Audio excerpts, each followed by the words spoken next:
And thanks for joining us here on PM Express. We're having a big conversation, and this is a conversation that affects everybody. I don't know if you've noticed, but the Cedi is once again in free fall. We're going to be exploring the gold for oil connection. Just bear with me for a second here.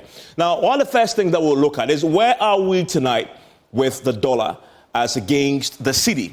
The Cedi is currently selling at 14 cedis, 80 pesos to the dollar.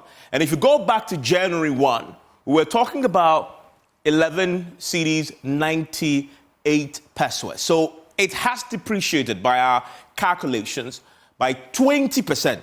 And this isn't good. And we'll hear from the businesses, Guta, traders, etc., telling us how this is impacting what they do and their businesses, but also how this is impacting you because prices are going to go up. This is the story there of the Cedi as of today. And I'm talking about the 14 cedis, 80 pesos. That's what you find if you enter any forest bureau today. That's the average of what we are finding across the country. So that definitely, there's a problem there. But when I show you this trend line, tracking the Cedi from 2010 all the way to current figure of 14 cedis, 20 pesos, the stark reality of the challenge we face become very apparent.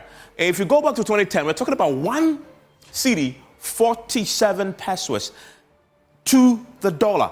It was almost 1-to-1. You remember that period? It was a good times. Fast track to 2021. It was even, in the scheme of things, in the Ghanaian context compared to today, even better. At 6 cedis to the dollar.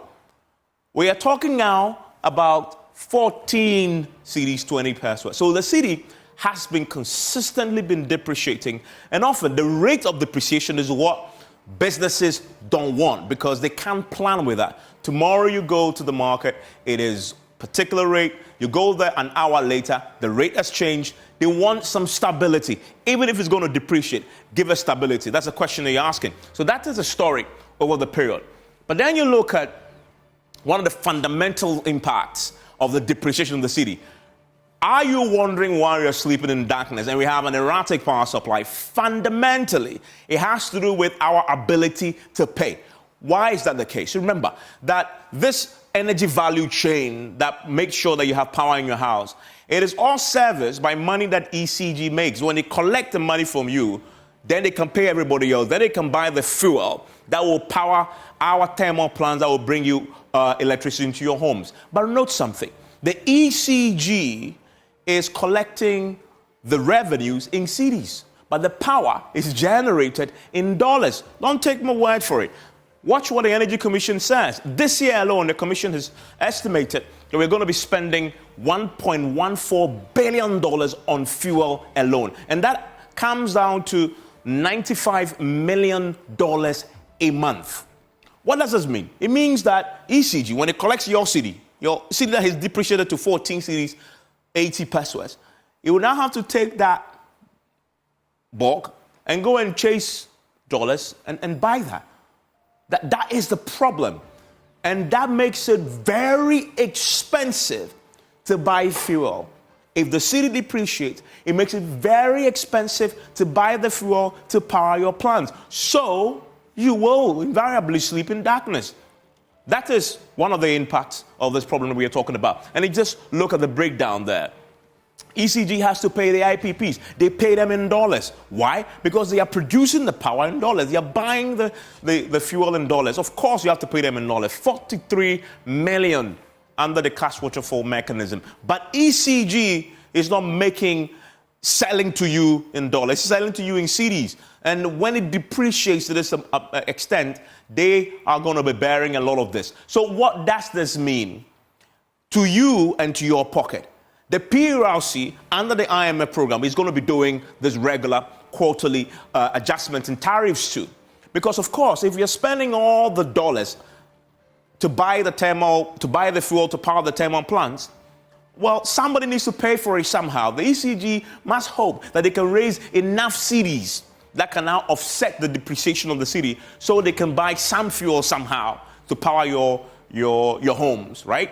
So PLC will say, I'm going to look at the exchange rate fluctuation, and I'm going to use that now to accumulate and to calculate for you how much your tariff should be. Again, depreciation of the cedi.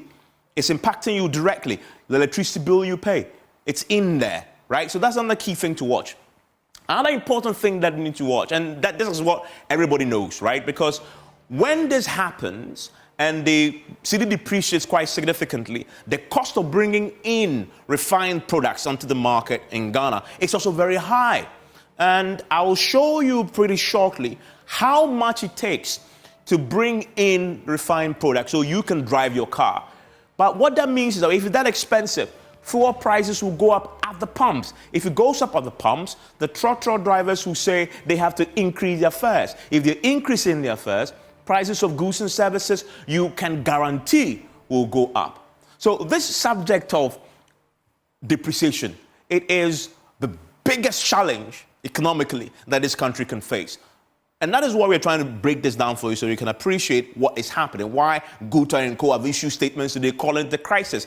Indeed, if you begin to appreciate the raft of things it affects in this country, then you begin to maybe agree with Guta that it is. Then it also comes to inflation. If you wonder why inflation is not coming down as quickly as we expected, because again, it's really depreciating and the cost of fuel, the cost of transport, the cost of goods and services going up, of course, is going to have an impact on inflation. It's going to have an impact on the monetary policy rate that is going up. It's then going to have an impact on the cost of borrowing. And this is a very important point, the cost of borrowing. Remember that we have frozen the servicing of our external debt now for quite some time now. Right? Imagine we were actually still servicing our external debt.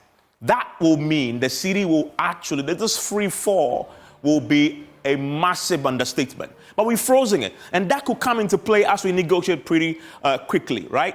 With the external creditors. That for you is the picture of what this means for us going forward. But then comes in the gold for oil. So government knew that this is an issue. So what did they say they would do? They said, well, let's try something different. They said, okay, we're going to take the gold that we have because we're a country that produces gold. And instead of using this depreciating cedi to go and look for the dollars to bring in the import of refined products, we're going to use the gold that we have in our ground, buy them and give the gold out and get the oil in return so that you limit the pressure on the cedi. So when you look at this particular graph here, it tells a story. When they started implementing the gold for oil policy, we were spending $379 million a month to import finished products so that you can buy fuel at the pumps. $379.2 million. But if you look at it now, come all the way now to the 24th February, and this is according to the Bank of Ghana own data, you will realize that we're now spending $302 million a month now. And this, obviously, the law of averages will come in. And I'll tell you how much is averagely we're spending a month to import now. So it is having some impact. It's rising all the way, highest, for example, of $461 million a month just to bring in refined products, your diesel, your petrol, etc. But of course, we are not under this policy. We are not, buying using the cedis anymore, the dollars anymore to buy. We're using our gold, so it lessens the pressure on the cedi.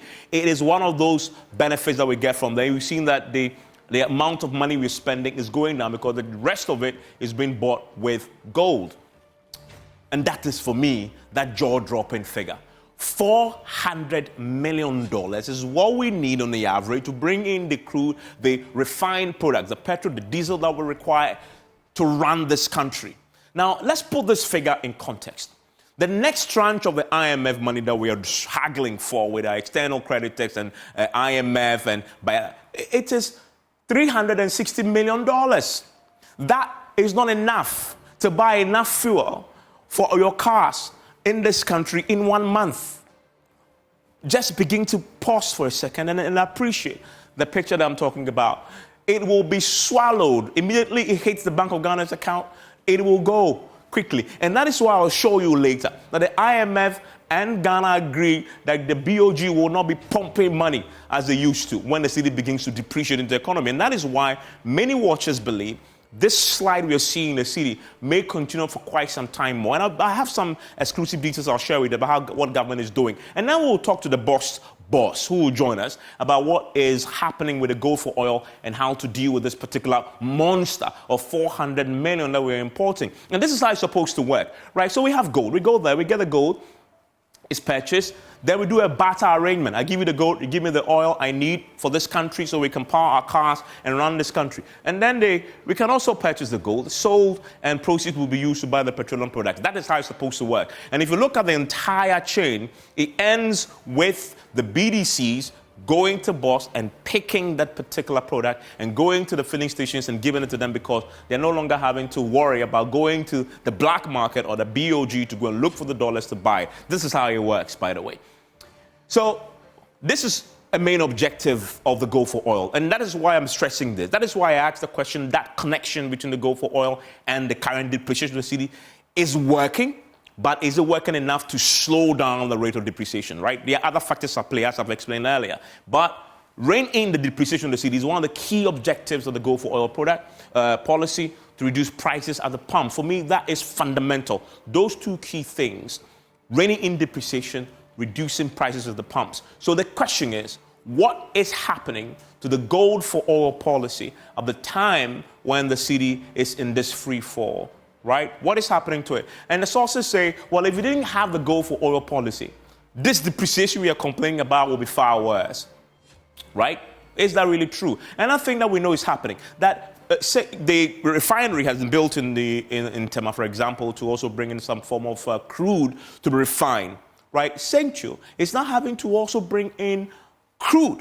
That is costing huge. And from what I understand, they spend millions of dollars to bring in India, looking for the dollars to offload that. Government somehow is having an agreement with them now. The cabinet has given some instructions, try and get them under the gold for oil arrangement.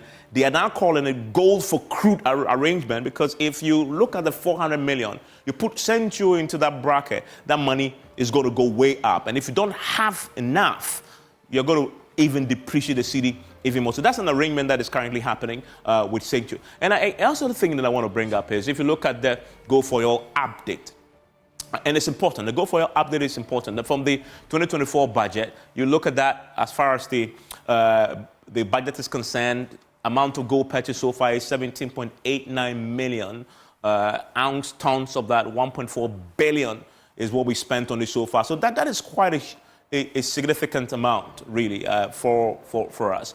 And then you talk about the imported gasoline and gas oil of 800,000 metric tons, and you're talking about a portion of national demand of 30% is what is attempting to cover, according to the budget, 30%. Some actually project that we are possibly even covering a bit more, around 40% they're about in the market, and a forex other day of 800 million. But the thing we are also learning tonight is this IMF problem, right, is key. And I'll talk about that. But we're hearing from businesses, Gutu says it's a crisis. It's left their businesses in a mess. And so they are asking government to do something about this problem that we are facing currently with the depreciation of the cedi. Its impact is huge. And then you look at the IMF program. The reason why the BOG cannot respond the way they used to, because the government have gone to the IMF and said, we will limit the BOG's intervention in the markets when we are seeing challenges such as this with the cedi depreciation. So the BOG cannot. And there's a cap now that has been placed on what amount of dollars the BOG can pump into the market. Somewhere around 60 to 80 million dollars. And that is a drop in the mighty ocean, considering that we need 400 million a month to bring in what we need in terms of finished products. So that, again, is limiting what government can do to try and fix the problem, right? And I understand that Cabinet has now given instructions to the Finance Minister to try and negotiate with the IMF. We went to them and said this, right? We told them this. In particular, we are firmly committed to limit monthly gross FX sales to a ceiling. This is government telling the IMF what we want to do. But now we are in trouble. And I understand that the Cabinet says, Finance Minister, go and see if we can get this arrangement altered somewhat so the BOG can intervene and help us all, right? So we're going to have this conversation. And I'm going to start with the bust boss, because that is where, for me, this show starts. What is happening with the gold for oil policy? And how is it helping us mitigate the impact I just talked about? And then we will talk to the BDCs. And then we will talk to Guta and others who are all beginning to feel the pinch of the depreciation of the city. You don't want to go anywhere. My guests will join me right after this short break here on PM Express. Stay with us here on PM Express. My guest joining me for a conversation. And PM Express is always brought to you by Syntex Tanks. It is strong, it is tough. Alobo Bitters experience greatness in every moment. Ghana AIDS Commission, as well as Pepsodent, Every Smile Matters. And tonight, if you're looking for a tank to store water, it is Syntex Tanks, because they are nationwide, they are bespoke, they give you all sizes, and they have 7 years warranty. Please call them 0244 335 168. Or shop online at syntexgh.com. You're strong and you're tough. You also want to brush your teeth tonight before you go to bed with Pepsodent, because they have pro-fluoride and microcalcium ingredient. They will seal that invisible hole in your teeth. And they also come in various packs. Something for your pocket is always available. Pepsodent, Every Smile Matters. And I want to introduce my guests who are joining me right now for a conversation.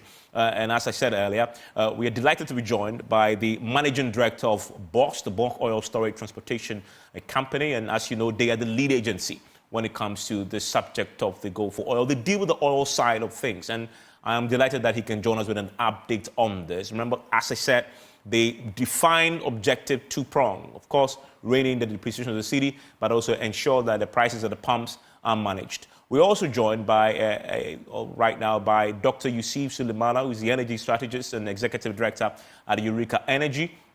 I will join us for a conversation. But I'm also happy that Dr. Patrick Ofori is the CEO of the Chamber of Bulk Oil Distributors. When all is done, remember that they will be dealing with BOSS on the matter, and so he's also on a conversation.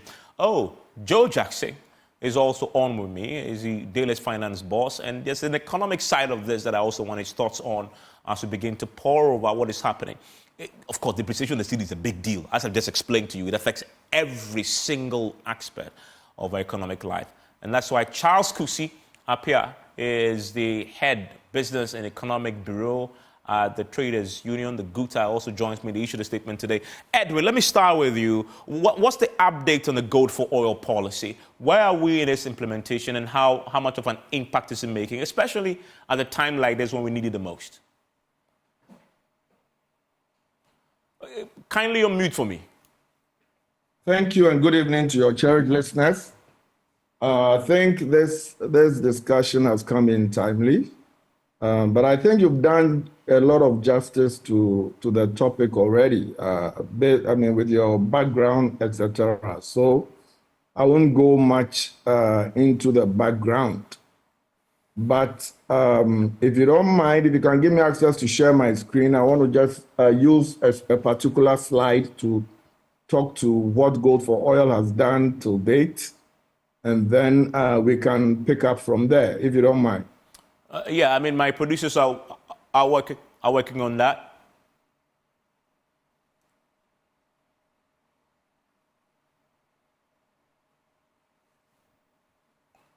Please proceed to share.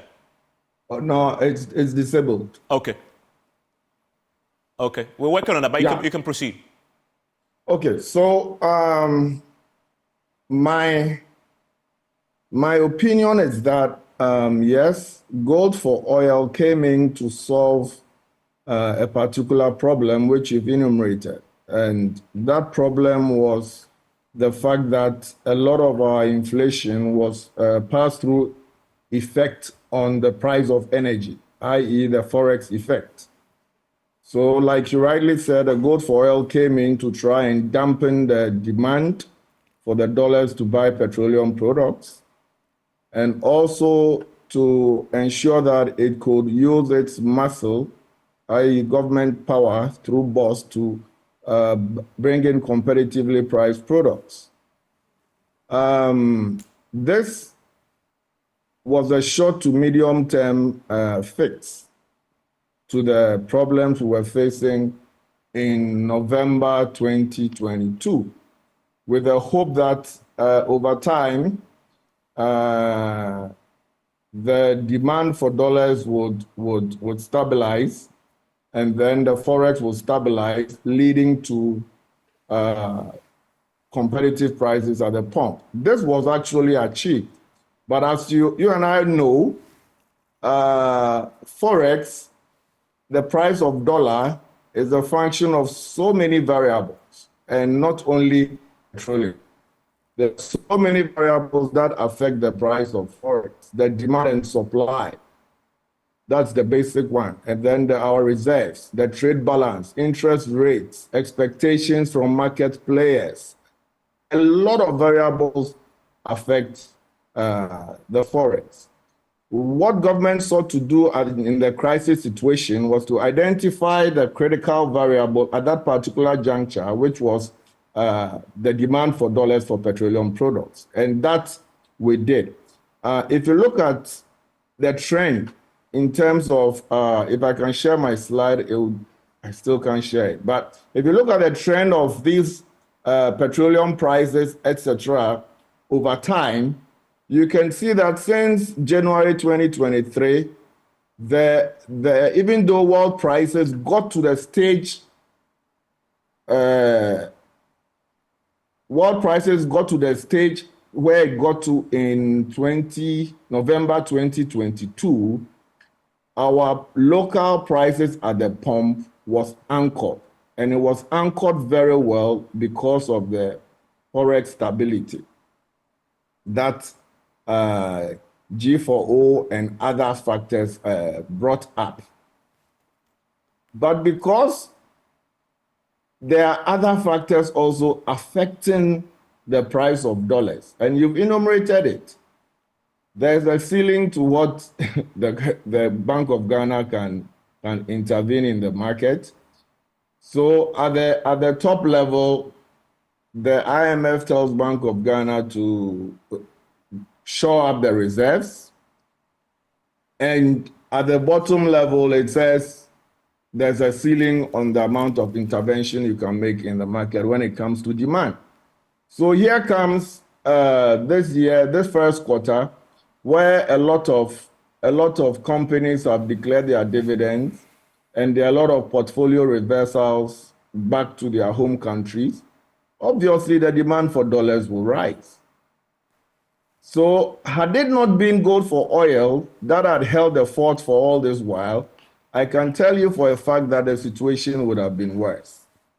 I'm also happy to know that you say Bank of Ghana, the cabinet has spoken to the Bank of Ghana to talk to IMF to ensure that we can provide because we have quite some reserves, so that we can release some reserves onto the market to help alleviate the upward trend of the dollars. But yes, we acknowledge the fact that when it comes to inflation, there's the monetary side and there's the non-monetary side, a fiscal side.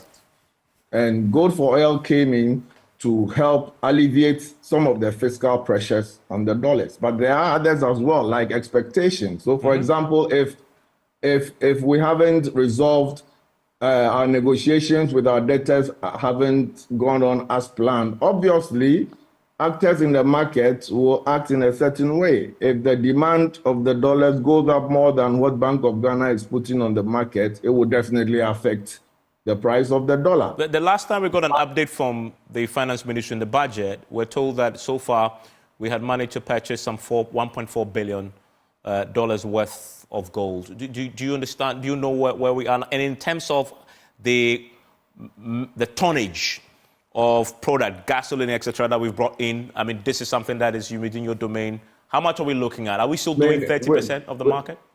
No, we are currently doing about 40% of the market. We've brought in about 1.2 million metric tons since last January 2023.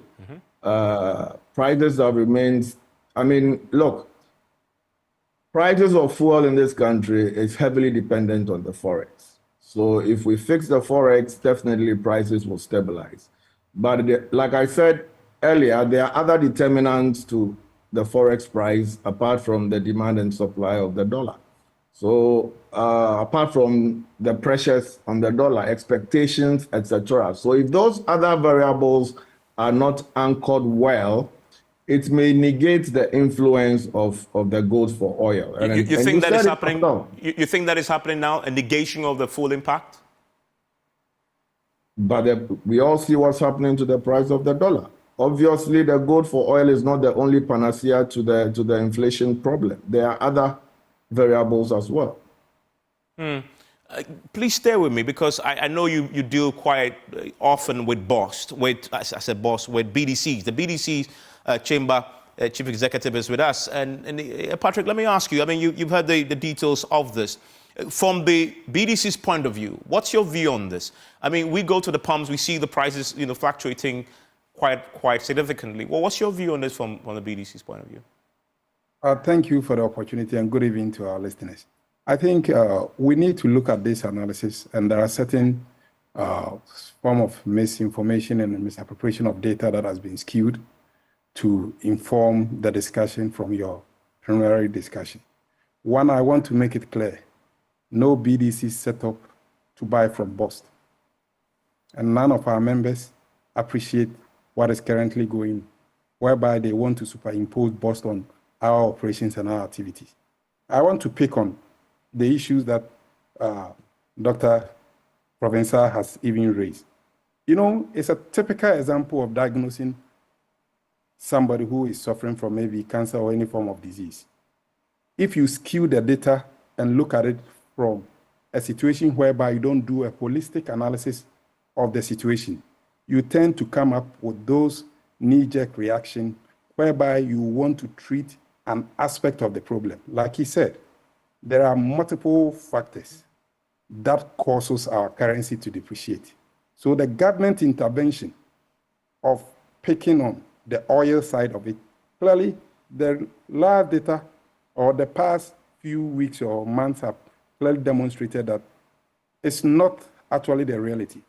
Go back to the document when they were starting the gold for oil. They said the main objectives were two: to lower pump prices and to stabilize the local currency against the major trading currency. Have we achieved this?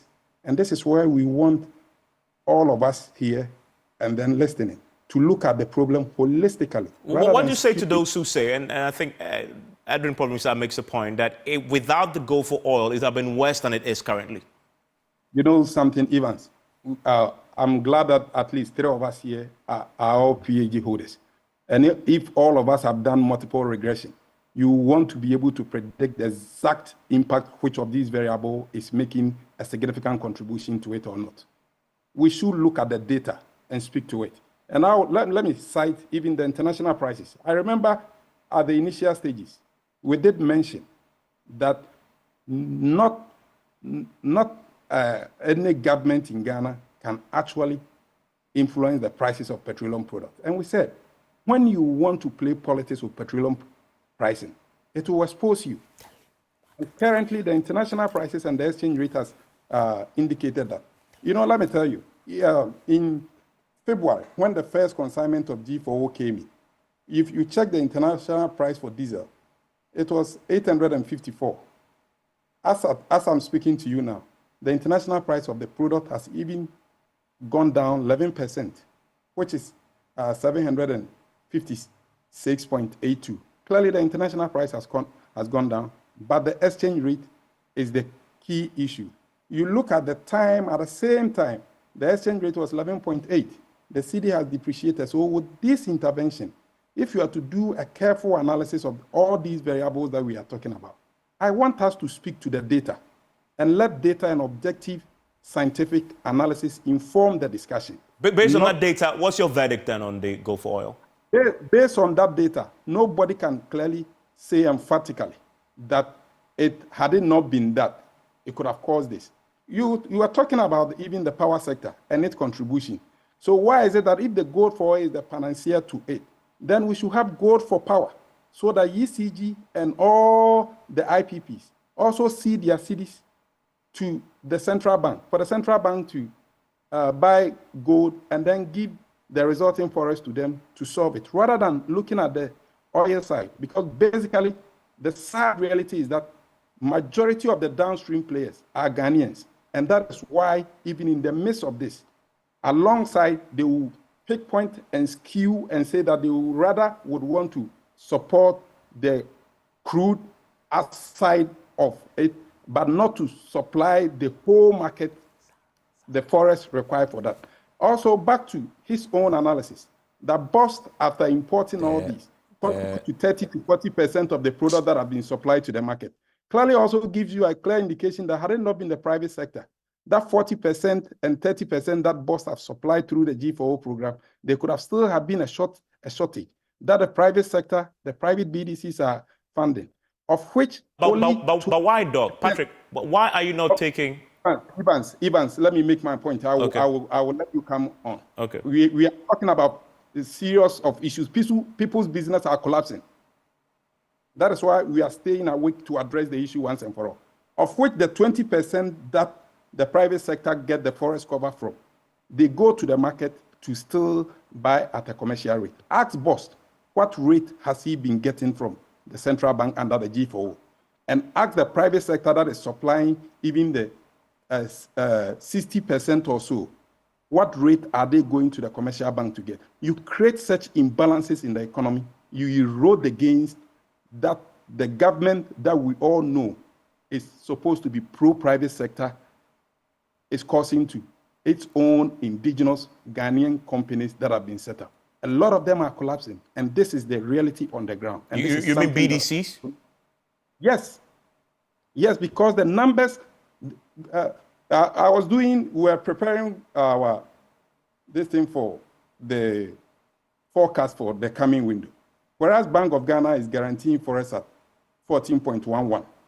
Even if you are taking it, you are quoting spot of 14.8. We were even quoting forward, monthly forward from some of our banks that we've been lucky, that they were giving it to us 14.65. You do that and do the weighted average, you are supposed to get an exchange rate that will be coming to the market. It will be 14.56 to make us a bit competitive. Most of them are taking a hit to ensure that the economy runs. And that is the reality that we want to address. We don't want a knee-jerk reaction whereby we don't address the problem holistically, but we tend to create a situation whereby we hide behind government entities or government state enterprises as But Patrick, I'm curious. Why aren't your members, BDCs, taking the oil bought with the gold from Bost? Evans, if the whole Bost system supplies 40% of the market, and we are all buying from Bost, fair enough. The remaining 60, how do they finance that? How do they supply the market? You want to create queues in the market, or you want people who have built relationships with their partners, international partners and banks that have created lines and loans and opportunity for them to conduct their business to collapse, because when a situation happened or something happened within the economy, they decided to pick an aspect of it to address it and not necessarily to deal with the entire situation holistically. Yeah, but I'm so curious. So we have 40% that the boss says they're taking care of under the gold for oil. I'm so curious why some of your members at least aren't taking that product. Because those members have set up their businesses and their business structures that's not, they don't deal with boss. If I have a partnership with Vitol, Glencore, or BP, you're saying that because I'm unable to, I should compulsively cancel those long-standing contracts and go and buy from boss. Is that a good business practice? Relationship that you've built over years. Because the currency depreciated, Russia-Ukraine war, that these BDCs had got nothing to do with it. Initially, they set out a propaganda to create a situation that the BDCs were the cause of the Cedi depreciating. Now we've at least seen that they are not the ones who were doing that. When they set out that, we decided to sit back carefully and do our analysis of the market and try and take our time patiently to see how we can support our members to coexist.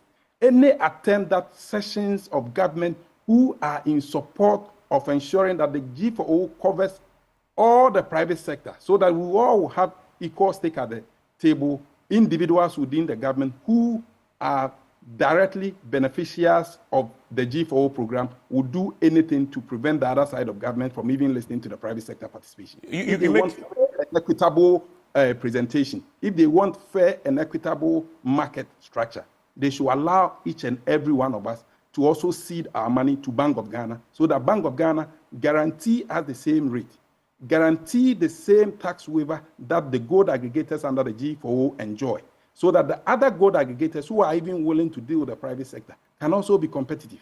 Yeah, but you make, and I'll come to Provencal quickly to give you clarity on some of the concerns. But you raise a point that borders on something very serious about government players who may have an interest, who may not want your members and etc. in the business to thrive. To be precise, I can mention Provencal's name. He's the key. No. He's the chief architect of that.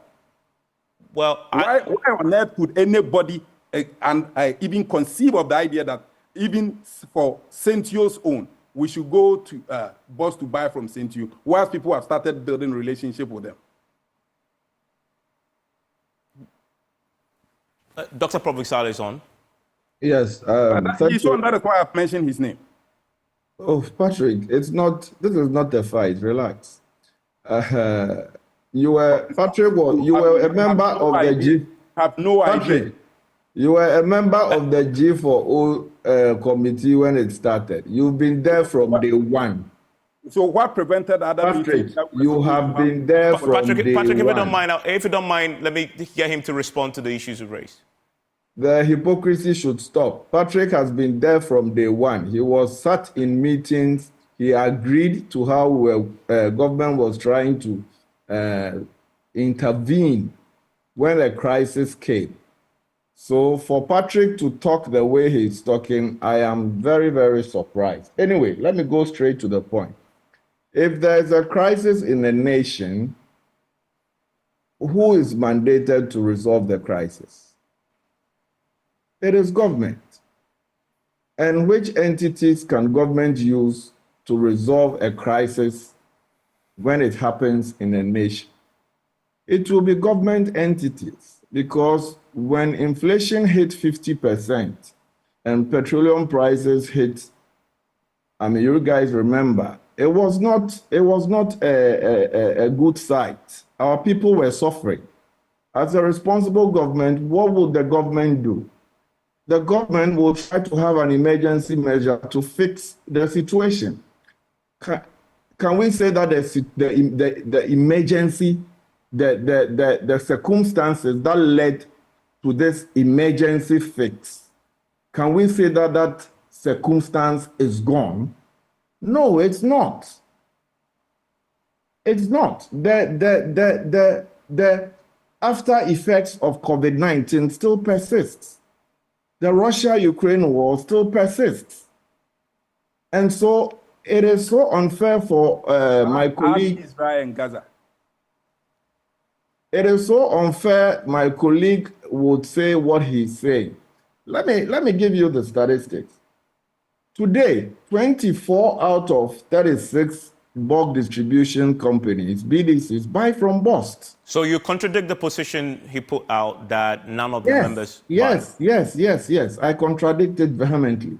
If you come to my office for data, you would see a lot of his members, when this particular issue hadn't happened, this particular high demand this first quarter for dollars hadn't happened, a lot of his members come to my office to come and show appreciation to the government and to BOST. Lots of conversations about how, at least because of now they are buying. I want the analysis to be based on data and scientific basis. Don't go around those. You are not a political. Patrick, a lot of the things you are saying is speculation. Patrick, if you don't mind, I'm happy you talked about the fact that there are a lot of PhD holders here.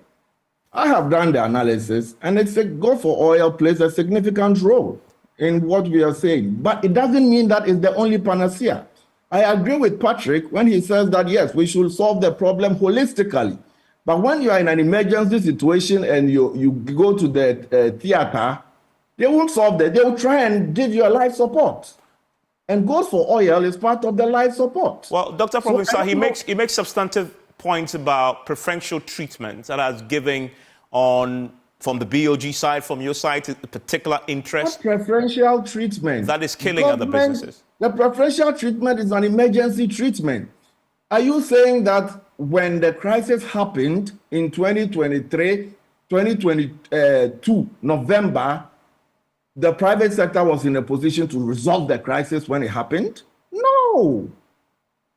A responsible government stepped in, and for over 1 year, the crisis was tamed.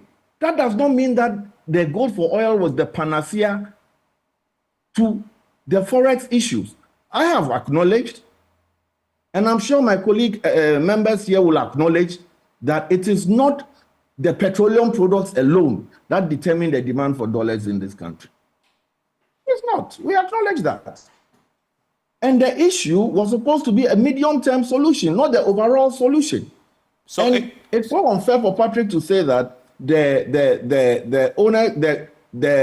policymakers are not working around the clock to try and resolve our macro issues, because it's a macro problem and the variables are complex. Medium term, when does that end then? Because this was also supposed to be a permanent solution.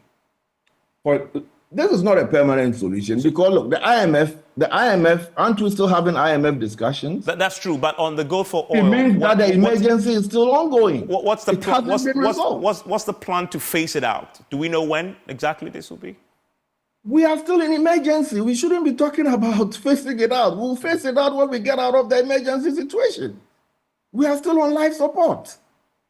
Emergency forever. But we are still on life support. Yeah. You know, time is relative. Time is very, very relative.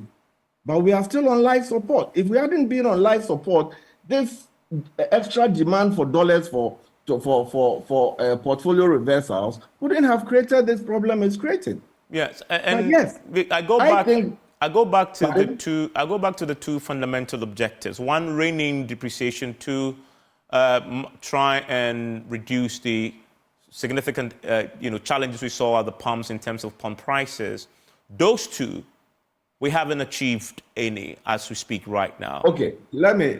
I think you've allowed your screen to be shared. So and very briefly, because of I wanted to bring in the other panelists into this. Yes. You've allowed your screen to be shared. So please, if you look at the screen I have here, Patrick talks about data. The red line is world market prices. The orange line is oil diesel prices. The blue line is star oil prices. And then the yellow line is forex. So if you look at this graph, the pump prices are the orange and the blue. If you go back to November, when the world market prices was at that level, you could see that the pump prices were hovering around 23 cedis.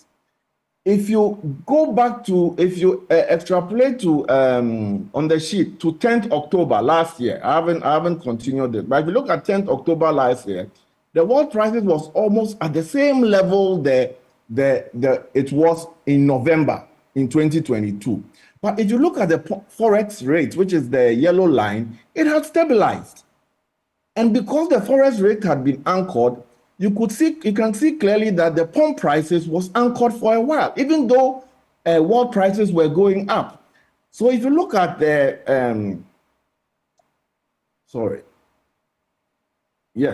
if you look at this trend line, the red line, as the pump price of the world market prices were going up, the rate of increase at the pump was very gradual because the forex had been stabilized.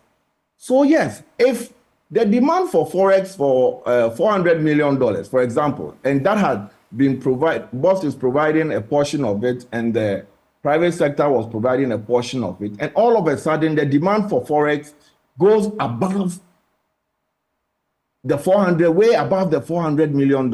Obviously, there'll be an impact on the forex. Exactly, because then you show this line, but how then do you explain the 20% depreciation since January this year?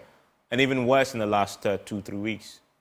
But that's what I'm telling you, that they're portfolio reversals. There are companies that have declared their dividends and they are repatriating funds. There's a lot of demand for dollars.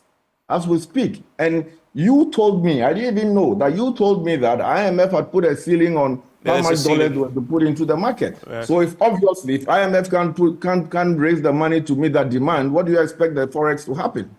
It cannot be attributed to the fact that gold for oil is not working. It's a situation would have been worse if gold for oil had not been in place, and we still had the ceiling and then this reserve aggregation program going on by Bank of Ghana. As we speak tonight, how much fuel do you have in stock that is purely been purchased with gold? How much fuel do we have in stock? That has been purchased purely with gold. All our fuel is purchased with gold. Okay, how much is that? I need to go and look at information right now. I don't have it off my head. But I know we have about 3 weeks of supply. And all that has been purchased with gold? Yes. Okay. And Central, he mentioned the point that even with Central's refined product, you're asking them to come to Boss to buy it. Why? So this is another discussion that needs to be had properly. I think this is not a forum to have this discussion. You can summarize the one saying, before I go. I am not the one saying that Central should come. I mean, you guys, as the fourth estate, is it the fourth realm of the estate? Fourth estate of the realm, yes. Fourth estate of the realm. I remember I used to be in telecoms, and I remember years back when all of you were crying that our communication infrastructure were in the hands of foreigners.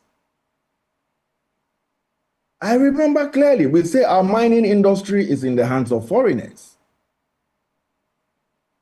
And you expect government to sit down aloof and put the petroleum security of this country in the hands of a foreigner without any control? If you don't mind, answer the Central question for me because I need to take a quick break directly.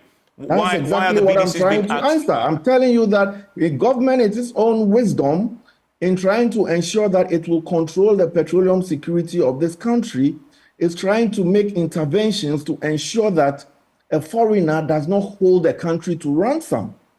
Is that why you are asking the BDCs to buy from Boss and not directly from Central? I am not asking any BDC to buy from Boss.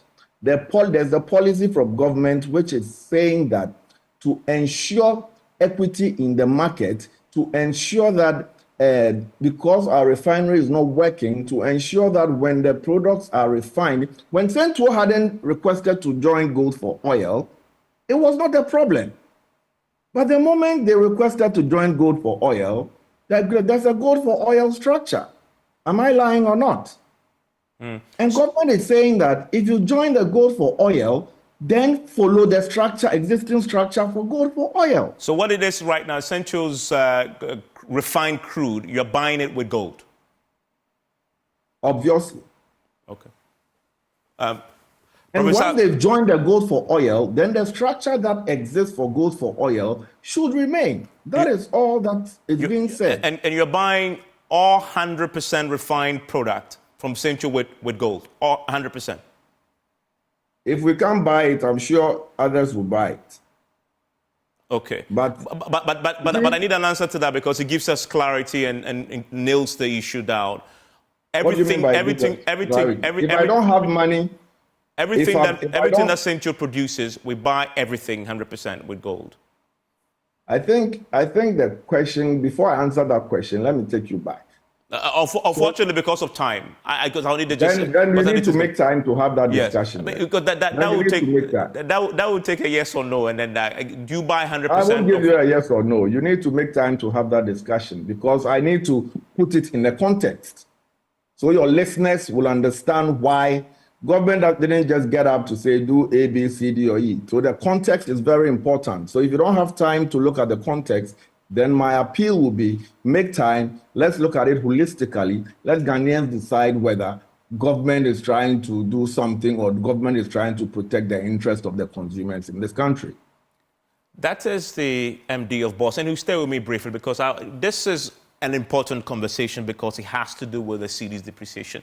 And as I said at the beginning, it is one that affects everything. I'm going to take a quick break. When I return, I'll hear from the rest of my guests who've been listening in on this. And this had to be dealt with and out of the way because it is at the heart of this. $400 million is what we're spending every month to buy the refined product onto the market. That is a significant chunk of the problem, why the cedi is depreciating.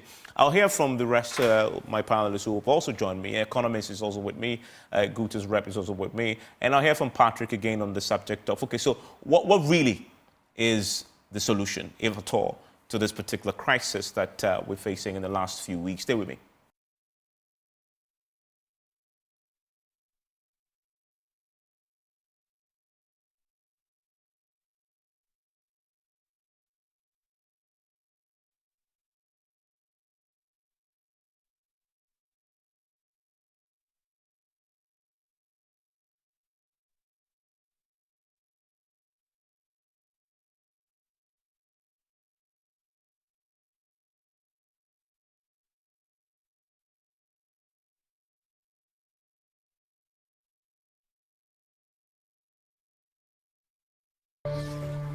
It's a live here on PM Express, and we're having a big conversation about the free fall of the cedi and what the go for oil policy can do to it. The disagreements with that matter, but I want to bring in the rest of my panelists now. And I'm delighted that we've been speaking to the MD of BOSS, also been talking to the chief executive of the Chamber of Bulk Oil Distributors on this particular subject, because if you can deal with the problem of the amount of money we're bringing into this country, just the amount of money you need to find to bring in refined product, that will go a long way to help with the particular situation that we're dealing with. Dr. Yusuf Suleiman is an energy strategist and executive director of the Eureka Energy. We also have with us Charles Kusiapia. He's the Business and Economic Bureau lead at Guta, is the traders there. And they've issued a statement today. That's the Ghana Union of Traders Association. They've issued a statement today complaining about what they call a crisis that has left their businesses in a mess. And I'm quoting them there. And Charles, let me come to you on that point. Those were very strong words today in that statement you issued, calling it a crisis, saying that it's created a mess. Explain. Good evening to you and to your listeners. You will recall in 2022 when we experienced similar issues, we lost over 50% of our working capital. 50%? More than 50%. And a lot of businesses collapsed, and there are others are still struggling to find their feet. This is what is staring at our faces now. So we could probably be measured in describing it as critical situation. We are in deep trouble. I think it is just not enough.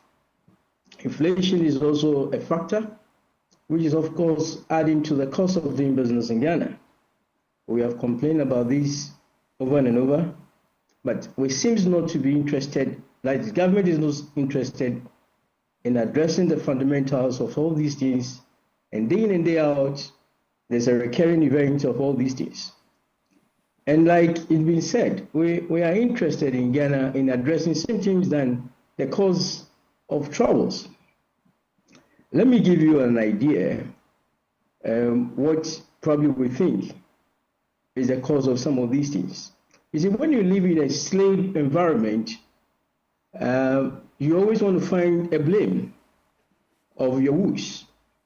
Over the period when forests are going high, government upon government tends to blame the local businesses that we are doing more importations.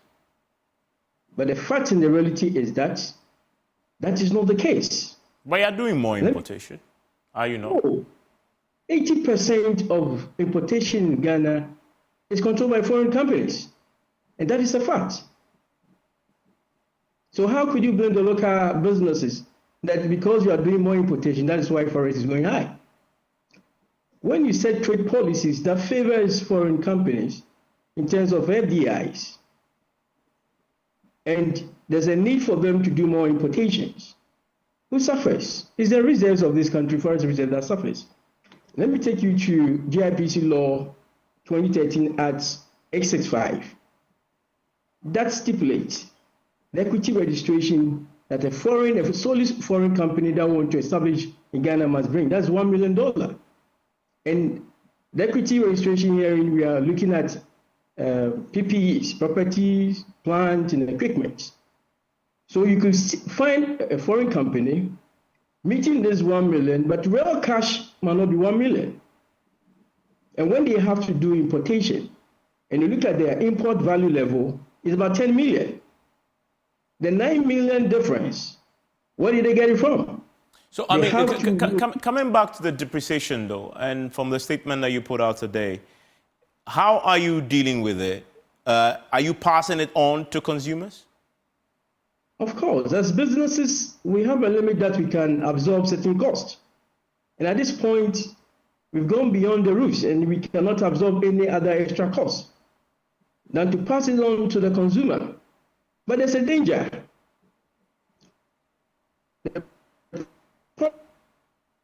Oh, goodness me. I'm losing him there in the connection.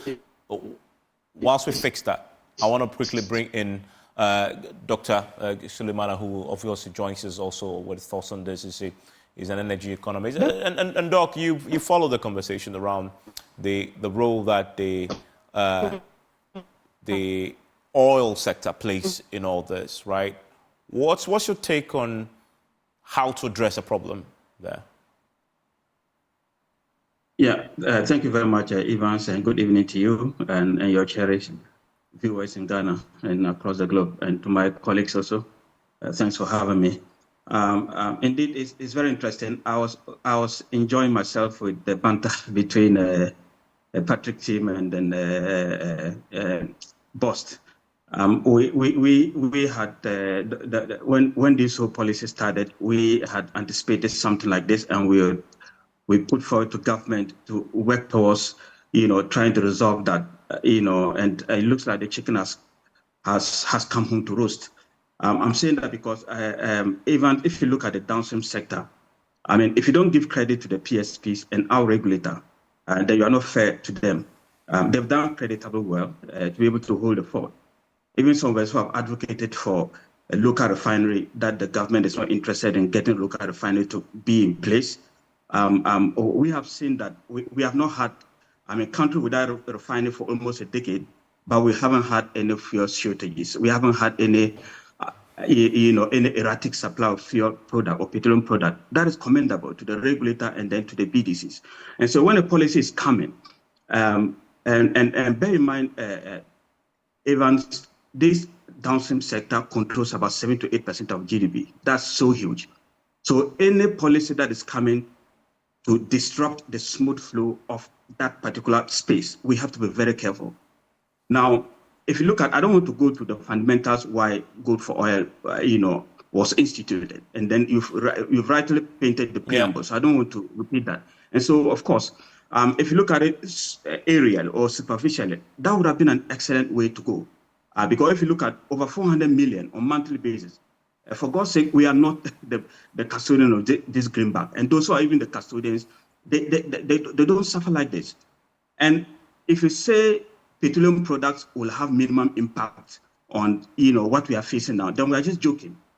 About 20% of the nation, the entire import bill is coming from petroleum products. 400 million is not a mean figure we are talking about here. And so if you have a policy that can allow you to minimize your dependency on this particular greenback, where you have to cover over 400 million to import finished product, everybody will buy into the policy. But I always say that if you look at the whole policy, it came on a framework that was already wobbling. The kind of framework that was supposed to be there before gold for oil can triumph and be successful. That framework is not there. You see that all our discussion has been on the petroleum. This policy is not about petroleum only. That's why they call it gold for oil. And then even the driving force for gold for oil issue is the gold side. Without the gold for oil is not there. Yeah. With all this discussion, we are not talking about how we're going to get the gold. And that's why I like it, the very interesting question you kept asking the MD of Bost. Are you purchasing all this with gold? A lot of questions have been asked. Where are we getting the gold? Ivan, if we do a rough analysis about the amount of gold that we need on a monthly basis to be able to cover our import bill, we are talking about 150 to 200,000 ounces of gold. That is huge. It means that you have to be able to move up all the small-scale mining sector and even get some from outside. We haven't had any clarity on how that is done. Now, leaving all this, I was always saying that even if the framework is wrong, then we need to be able to get the acid test. And what is the acid test? The pump prices and exchange rate should be stabilized, because that is fundamental. Yeah, and but Provencal makes a point that there are other factors at play here, and that is why we've seen the fluctuations we've seen at the pumps and the exchange rate volatility. I don't dispute that, but I'm just telling you that if gold for oil were to cover even more than 50%, genuinely, it will keep that. He puts it at 40%. Yes. 40% will not do anything. 40% will not do anything, even with these structural difficulties that I talked about. I'm just talking about even qualitatively, not even quantifying that. 40% will not do much. Before gold for oil can have impact the way they talked about it, we should cover more than 50%. When are we going to cover that? And why are we not covering that? Because we don't have that much gold to be able to do that. That's fundamental. We haven't invested in our gold reserves. Our gold side. I would have advocated for these purchase of gold to back the currency. I would support that I would prefer that to gold for oil. Because working against that, if the gold that we are buying that we're supposed to use to back the currency is the same amount of gold probably that we are using to buy petroleum products, why don't we put gold for oil on standby? Concentrate on this purchase of gold to back our currency. And build our gold reserves. Come again, Eva. Come again. You want us to build our gold reserves because now businesses and globally it's a more stable store of value. Excellent. We needed to do that before gold for oil can survive. Look, every month we have to go around to buy the gold. And I'm saying that we haven't invested in the small-scale mining for a period of time.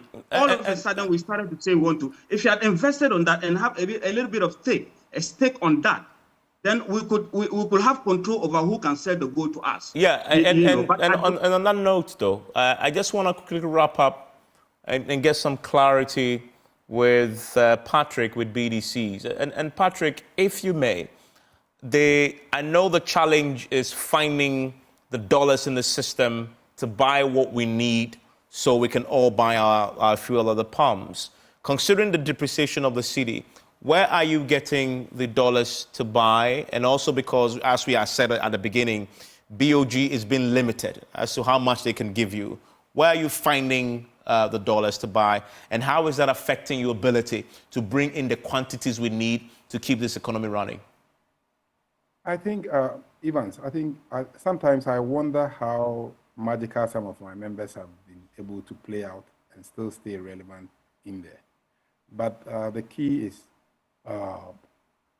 having a transparent business relationship with a strong compliance team. I think you check the key ones that have been able to hold that consistent partnership with the BPs, the Vitol, and Glencore.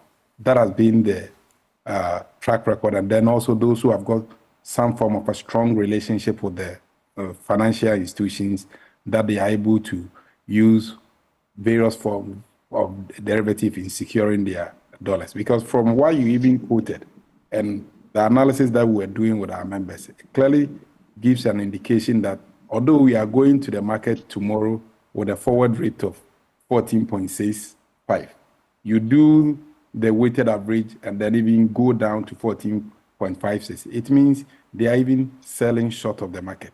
And that is why we are engaging government. Yes, we were all pro gold for oil. At the initial discussion, for us to have a holistic overview that the private sector is part of it, the subcommittees, the commercial, the technical and operational side of it, to all work so that we could have easily identify the potential challenges to ensure that although this was a temporary fix, we find a way of formalizing and structuring it with each and every stakeholder feeling relevant and then knowing that their thoughts and perspectives are taken on board. Yeah, but Patrick, I remember when this started, I spoke to you many times and you were in favor. You spoke publicly in support of the policy. So what changed? At what point did you fall out with this policy? In technical terms, we are not against it, but we are against the way the implementation has been skewed in favor of public entities. So what we're saying is BOG has done remarkably well when they came in with that forest auction. So all that we're advocating for is that you already have an existing relationship with us and our banks.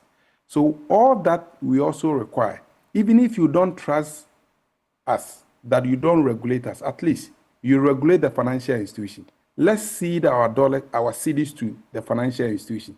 Let them onwards pass it on to Bank of Ghana. And they manage with the auction. They also use that to procure the gold, and then the resultant forest will be accumulated to us. Our bone of contention has been, yes, we understand the strategic importance of BOST, but none of us set out our businesses with BOST as a middleman. All of us set out our businesses because we've built a track record of having wonderful relationship with these international players. Dr. Suleiman made a point. For 10 years since TOR has not been in existence, for those years, some years back, that BOST was not even able to pay its own debt. The private sector kept the market going. So what has changed? That all of a sudden, they are seen as the black sheep. The sad aspect of it is that because the BDCs are predominantly owned by Ghanaians, we are skipping them to enroll another entity that is a private sector. Which entity is that? Which entity is that? Thank you. Yeah. Why should we be interested so much in ensuring that the Sentio crude, they get the forest to do that? Well, he's saying that it's go for oil, right? So they're giving them for crude. So what we are saying is the remaining 60%, that is also oil that are being imported, also require a total gold for oil cover for that private sector. That is basically what we are. So that's what you're asking for. In other words, government should expand this beyond the 40%. Expand it. To expand it to cover everybody. And then also, I'll even make a further proposition that if we also believe that other variables are part of what is currently going on, like you've made mention of the IPPs and then ECG buying fuels. What prevents the central bank? At least ECG is also more or less controlled by government. Can they also have a similar structure there so that the BDCs are not picked on as the ones who cause the exchange rate to go up? And Patrick, I need to wrap up, but I need to ask you one final question. Considering the struggles you're currently going through to find the dollar to buy the product, are we safe in terms of your ability to bring in the 60% that the go for oil is not covering? It has never been in doubt. And as I'm speaking to you, that we have cargoes lock-in. Provencal talk about 3 weeks. You combine 3 weeks of BOST and about 6 weeks, 6 to 10, also 12 weeks of the private sector stock. I don't think the country should be worried about that. Okay. The key element is finding the resultant forest after consuming it to pay for it. Okay, and Dr. Provencal, you have the final word on this. He's asking for you to extend the go for oil policy beyond the 30% you currently cover to 60%. Is that possible? So let me address a few, before I answer, let me address one or two issues. So Dr. Yusuf mentioned that if the 50%, if we get to 50%, it would make an impact. That was the whole idea. I'm sure you know that we can't ramp up overnight to 50%. It takes time to get to 50%. So we ended last year with 30%. As we speak, we have 40%. We acknowledge what Dr. Yusuf said, and we are en route because we know that critical mass will really do a lot of good for the Ghanaian economy when we take that pressure of $200 million out of the economy. So the objective is to hit also 50%? The objective is to hit 50% Pardon? Or 60%? The objective is, what's the plan? To hit 50%?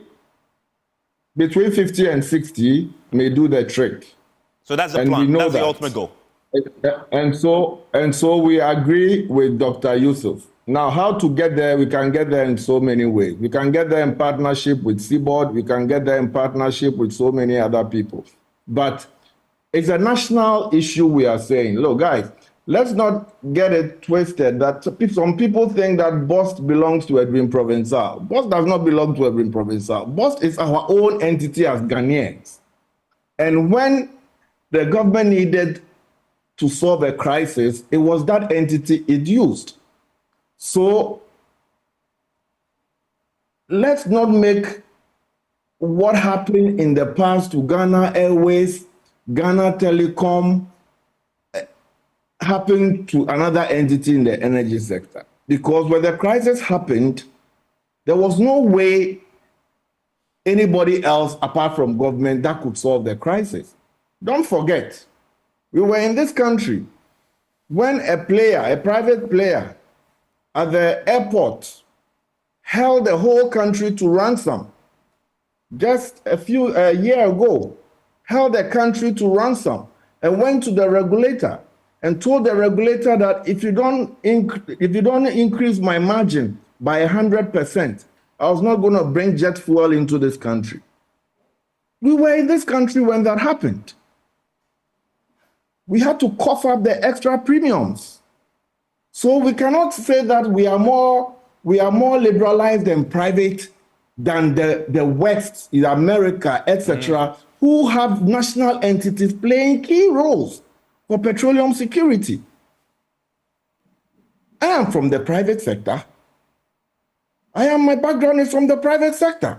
So I don't think government wants to kill the private sector like Patrick and Co wants to believe. Government wants to protect the nation. And in protecting the nation, these are some of the initiatives that it's putting in place. It may not be perfect because it is short term, it's not a long term. We are still in crisis as I speak. So we cannot treat a crisis situation as if it is a permanent situation. Let me make a case. And please permit me again. I'm going to share my slide. I just have a minute. I just have a minute to wrap up. Yes, a minute. I'll give you a minute. But let me make a case. Because people say that BOST has been skewed in favor of BOST. In 2021, without gold for oil, we made some good margins for this country, for the people of Ghana, not for BOST. For the people of Ghana. In 2022, without gold for oil, we made 343 million Ghana cedis without gold for oil for 2022.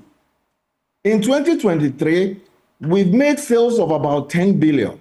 The expectation under normal circumstances would be to make a margin of about 1 billion. But let me tell you something. My margins for 2023 will be around 250, around 200 million Ghana cedis. Why?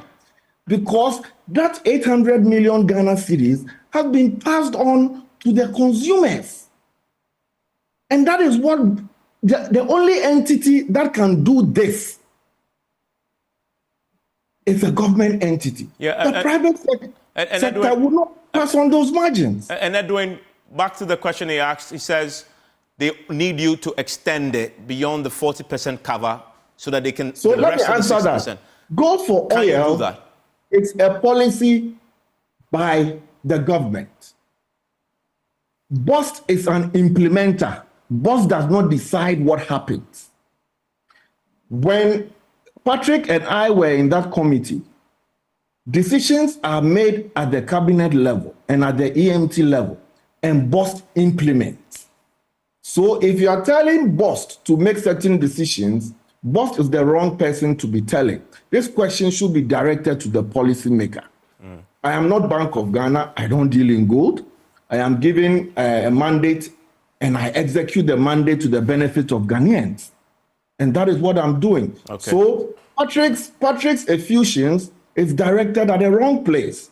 If Patrick wants to solve a holistic problem, Boss is not the one to solve the holistic problem. And that And I can bank my hopes. I can say for a fact that the Bank of Ghana, the Ministry of Finance, and all others are working assiduously to ensure that this macroeconomic calamity we are in is resolved. Okay. I didn't have time to go through a lot of slides. And there is the managing director of BOSS joining us with his thoughts on this matter. And we've also heard from Patrick and Dr. Suleimana Yusuf and Guta as well joining us with his thoughts on this all-important subject. A bit more of clarity on this. And it will take a fair bit more time to try and get hold of the problem and solve it. But we'll keep an eye on how they resolve the differences so we can at least maintain some stable Cedi. Enjoy the rest of your evening.